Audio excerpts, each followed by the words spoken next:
राष्ट्रवादी एकत्र येण्यासंदर्भात पुन्हा एकदा चर्चा करू लागलेल्या आहेत. त्या काही संदर्भात सांगायचं असं आहे की महाराष्ट्र सरकारने आम्हाला सांगितलं की सेल बाय सेल आणि याद्या जाहीर करू.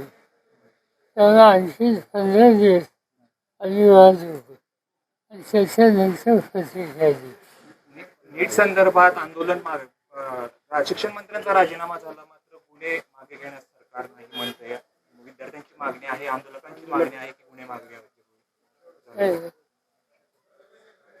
बघूया माझी जी काही चर्चा झाली कोणाची त्याचा मागणी दिली. एक शेवटचा प्रश्न विचारतो साहेब. खरं तर दोन्ही राष्ट्रवादी एकत्र येण्यासंदर्भात पुन्हा एकदा चर्चा करू लागलेल्या आहेत. त्या काही संदर्भात सांगायचं नाही. कर्जमाफीमध्ये ग्रामीण काही भागातल्या सांग